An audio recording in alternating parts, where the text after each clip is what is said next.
ናችሁ? ደህና ናችሁ ወይ? ሲጎበኙኝ የመጀመሪያው ከሆነ ሰብስክራይብ በማድረግ ቤተሰብ ይሁኑ።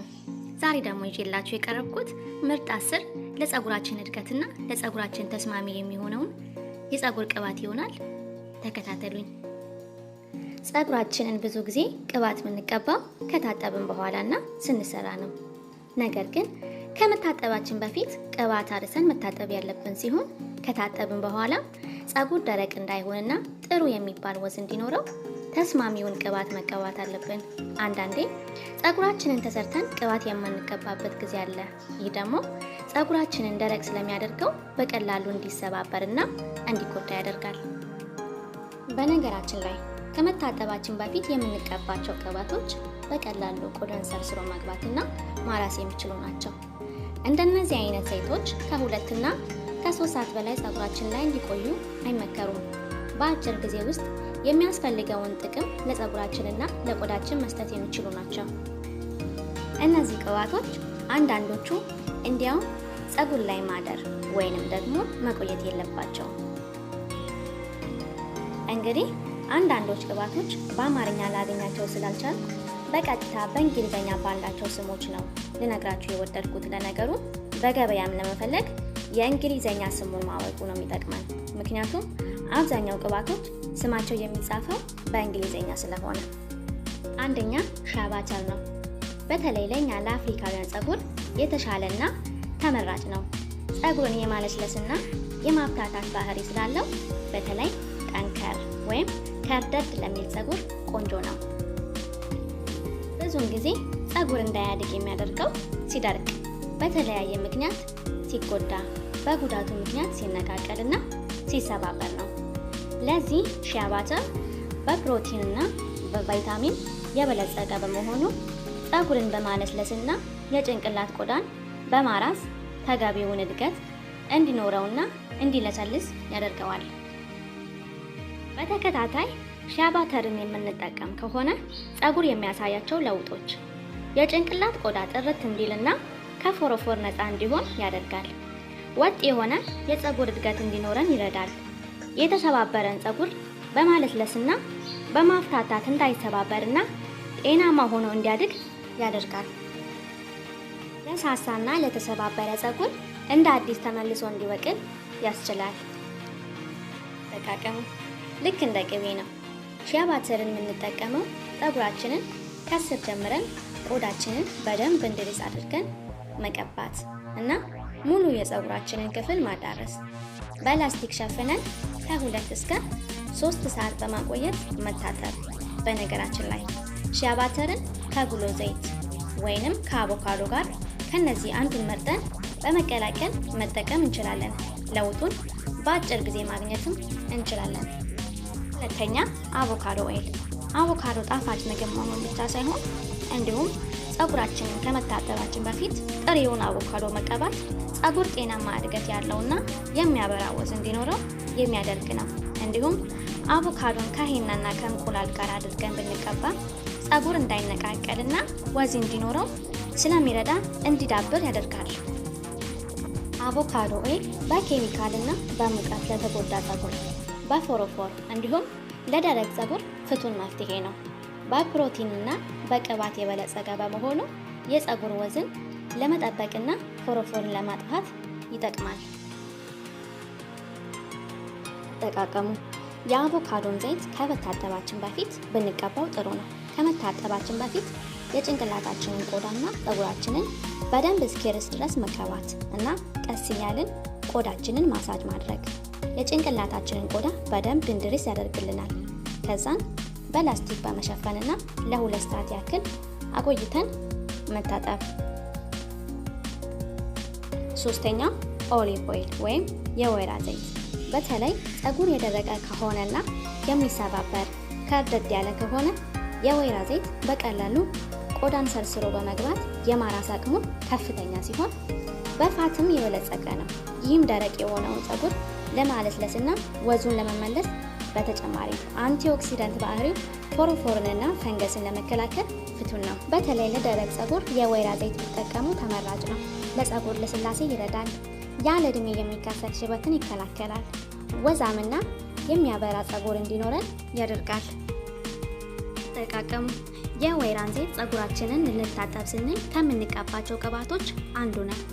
የጭንቅላታችንን ቆዳ ሰርስሮ የመግባትና ፀጉርን የማራስ ባህሪው ከፍተኛ ስለሆነ ከ2 እና ከ3 ሰዓት በላይ ተቀብቶ መቆየት አይመከርም። የጭንቅላታችንን ቆዳ ዘይቱን በማድረግ ቆዳችንን በደንብ እስኪዳረስ ተቀብተን ማሳጅ ማድረግና ላስቲክ ሸፍነን ማቆየትና መታጠብ። ይህም የጭንቅላታችንን ቆዳ ላይ የሚገኙ ሴሎችን በማነቃቃት ለፀጉር ተገቢውን እድገት እንዲኖረውና የተፈጥሮ ቀለምን የሚያመነጩ ሴሎችን ስለሚያነቃቃቸው ሽበትንም ለመከላከል ይረዳል። አራተኛ ኮኮናት ኦይል ወይም የኮኮ ዘይት። ኮኮስ ለፀጉር እድገትና ጤንነት በብዙዎች ዘንድ የታወቀ ነው። በብዛት ውጤታማ ከሚባሉት ቅባቶች አንዱና ዋነኛው ነው። የኮኮ ዘይት ፀጉርን ከኖርማል እድገቱ በተለየ እድገትንም በማፋጠንም ይታወቃል። በተጨማሪም በውስጡ ባለው ሴሎችን የማነቃቃት ባህሪው ያለ እድሜ የሚከሰተውን ሽበት የሚከላከል ሲሆን የተጎዳና የሳሳ ፀጉርን እንደ አዲስ የሚያበቅልና ወደ ውበቱ በመመለስ ጤናማና ዛላው የወፈረ ፀጉር እንዲኖረን ያደርጋል። አጠቃቀሙ ኮኮስን መጠቀም ያለብን ከመታጠባችን በፊት ቢሆን ይመረጣል።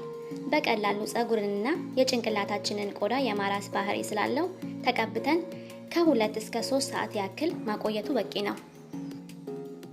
ኮኮስን እንደ አቮካዶ፣ ሂና፣ እንቁላል ካሉት ጋር ቀላቅለን ከመታጠባችን በፊት ተቀብተን በላስቲክ ሸፍነን በማቆየት መታጠብ የምንችል ሲሆን ኮኮስን ለብ እንዲል አድርገን የጭንቅላታችንን ቆዳ ከስር ጀምረን ሙሉ ፀጉራችንን በመቀባት ቀስ እያልን ማሳጅ ማድረግ የቆዳችንን ሴሎች እንዲነቃቁ በማድረግ ጤናማና ከለሩን የጠበቀ ፀጉር እንዲኖረን ይረዳል። አምስተኛው ካስተር ኦይል ወይም የጉሎ ዘይት። ካስተር ኦይል የፀጉር እድገትን ከተለመደው በ3 እጥፍ በማሳደግ ከኖርማል እድገት በተለየ እንዲፈጥን ያደርጋል። የጭንቅላታችንን ቆዳ ሰርስሮ የመግባትና ፀጉርን የማራስ ባህሪው ከፍተኛ በመሆኑ የሚፈለገውን ውጤት ለማግኘት ፀጉራችን ላይ ለረጅም ሰዓት ባናቆየው ይመረጣል። በነገራችን ላይ እንደነዚህ አይነት ቅባቶች ከተገቢው ሰዓት ውጪ ማቆየታችን ለፀጉር ከሚሰጠው ጥቅም ይልቅ ጉዳት ይኖረዋል። በከፍተኛ ደረጃ በፕሮቲን የበለጸገ በመሆኑ ከመታጠባችን በፊት ተቀብተን የጭንቅላታችንን ቆዳ ቀስ እያልን ማሳጅ ማድረግና ስቲም እንዲያደርገው በላስቲክ ሸፍነን ከ2 እስከ 3 ሰዓት ያህል በማቆየት መታጠብ። ልክ እንደ ኮኮስና ወይራ ዘይት ካስተር ኦይልንም በፈረንጆች አንቲ ኤጂንግ ነው የሚባለው። እርጅናን የሚከላከሉ ከሚባሉ ቅባቶች ውስጥ ነው። ይሄም በቆዳ ላይ የሚገኙ ሴሎችን እንዳይዳከሙ በማነቃቃት ተገቢውን ስራዎቻቸውን እንዲያከናውኑ ስለሚያደርጉ የፀጉር እድገትን ለማፋጠንና ያለ እድሜ የሚከሰተውንም ሽበት ለማስቀረት ፍቱን ነው። ስድስተኛው አርጋን ኦይል። ለፀጉር ተስማሚው ቅባት የትኛው ነው የሚለውን ጥያቄ ተመራጭ ከሆኑት ውስጥ አርጋን ኦይል ከፍተኛውን ድርሻ ይዛል። በቫይታሚን ኢ የበለጸገ በመሆኑ ጥሩ ከሚባሉት ፀጉርን ለመንከባከብና ለልስላሴ ከሚመረጡት ቅባቶች የመጀመሪያው ነው። ለተሰባበረና ለሚነቃቀል ፀጉር ቶሎ ወደ ቦታው ለመመለስና እድገቱንም ለማፋጠን ይረዳል። አጠቃቀሙ ፀጉራችንን በእሳትና በሙቀት እንዳይጎዳ ለመከላከል ፀጉራችንን ከታጠብን በኋላ ቆዳችንንና ፀጉራችንን በስሱ አርጋን ኦይል ተቀብተን ብንሰራው ጥሩ ነው። ከተሰራን በኋላ በ3 እና በ4 ቀን አንዴ የጭንቅላታችንን ቆዳ አርጋን ኦይል ብንቀባ እድገቱን ለማፋጠንና በቀላሉ የማይበጣጠስና የዳበረ ፀጉር እንዲኖረን ይረዳል። በሙቀትና በእሳት ምክንያት ወዙ ላለቀና ለሳሳ ፀጉር ውበትን ለመመለስ አርጋን ኦይል ፕሮቲን በመሆኑ ፍቱን ነው። በተጨማሪም አርጋን ኦይል ሻምፖና ኮንዲሽነሩን ማግኘት ከቻልን ለፀጉር እድገትና ልስላሴ ተመራጭ ነው። አራተኛ ቲትሪ ኦይል። ቲትሪ ኦይል ኢንፌክሽንን የሚከላከል አንቲባክቴሪያ ንጥረ ነገሮችን የበለጸገ ነው። የተጎዳና የተሰባበረ ፀጉር ወደ ጤንነቱ ለመመለስ ቲትሪ ኦይል ተመራጭ ነው። የፋፋና በቀላሉ የማይነቃቀል ፀጉር ከፈለግን ቲትሪ ኦይል የደም ዝውውርን በማፋጠንና የጭንቅላታችንን ቆዳ ላይ የሚገኙ ሴሎችን በተገቢው መንገድ ስራቸውን እንዲያከናውኑ ስለሚረዳ የፀጉር እድገትንም በማፋጠንና በቀላሉ እንዳይነቃቀል በማድረግ ይረዳል። አጠቃቀም ፀጉራችንን ታጥበን አነስተኛ መጠን ቲትሪ ኦይል በመውሰድ የጭንቅላታችንን ቆዳ በመቀባት ስሩን በደንብ ማሳጅ ማድረግ። ቲትሪ ኦይል ዋናው የሚያስፈልገው ለቆዳችን በመሆኑ ብዙም ፀጉራችንን መቀባት አያስፈልግም።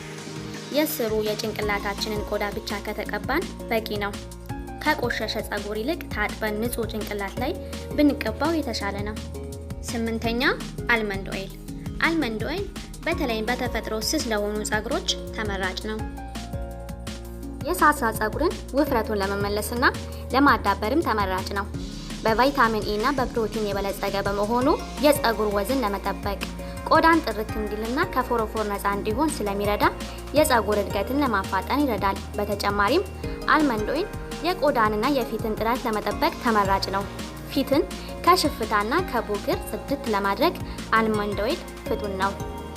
እንዲሁም የጭንቅላታችንን ቆዳ ከማንኛውም ኢንፌክሽንና ፈንገስ ስለሚከላከል የፀጉር እድገትን የሚጎዱትንና እንዲሁም እንዲነቃቀል የሚያደርጉትን ነገሮች በመከላከል ለፀጉር ተገቢውን እድገት እንዲኖረው ያደርጋል።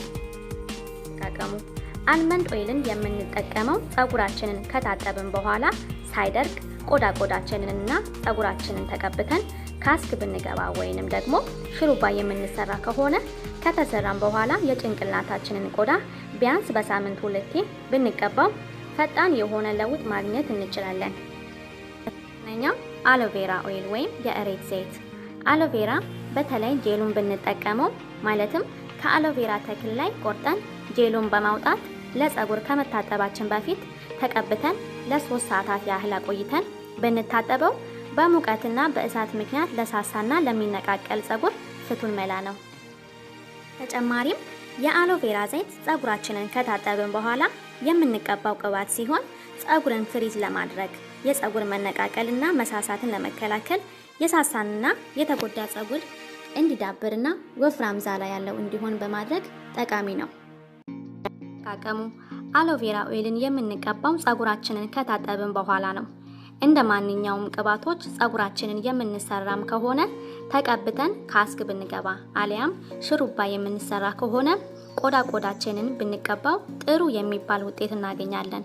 ፀጉራችንን በሳምንት 1ና 2 ብንቀባው እንዳይደርቅና ወዙን እንዲጠብቅ ለማድረግ ይረዳል። 10ኛው ቫይታሚን ኢ ኦይል። ቫይታሚን ኢ ለፀጉራችን አስፈላጊ ከሚባሉ ቅባቶች ዋነኛው ነው። የጭንቅላታችንን ቆዳ እንዳይደርቅና እንዳይፈገፈግ የሚከላከል በመሆኑ ፎሮፎር እንዳይዘን ቀድሞ ለመከላከል በተለያየ ምክንያት ለሳሳና ለሚበጣጠስ ፀጉር ቫይታሚን ኢ ኦይል ተመራጭ ነው። ተጠቀሙ። የቫይታሚን ኢ ኦይልን የምንቀባው ታጥበን ንጹህ በሆነ ፀጉር ላይ ሲሆን የጭንቅላታችንን ቆዳ ስርስሩን ተቀብቶ ካስክ መግባት ወይንም ደግሞ ሽሩባ የምንሰራ ከሆነ እንደታጠብን ቆዳችንን በመቀባት መሰራት የፀጉር ዛላን በማወፈር ከመበጣጠስና ከመሳሳት ይከላከላል። በተጨማሪም ከታጠብን በኋላ የምንቀባቸው ቅባቶች ፀጉር ላይ የማይለጠፉ ቅልጥልጥ የሚሉ በተለምዶ ጭቃ ቅባቶች የምንላቸው እንደ ዳክስ ያሉትን በትንሹ መቀባት ይመረጣል። ፀጉር ምንጊዜም መድረቅ ወይም ቅባት ሳንቀባ መቆየት የለብንም። ታጥበን በእርጥቡ ቅባት መቀባት የተሻለ ልስላሴ እንዲኖረውና እንዳይሰባበር ይረዳል። ቢያንስ በሳምንት 1 ፀጉራችንን ቅባት ብንቀባ ይመረጣል። ስለተከታተላችሁኝ አመሰግናለሁ። በሚቀጥለው ቪዲዮ እስከምንገናኝ ቸርን ሰንብት።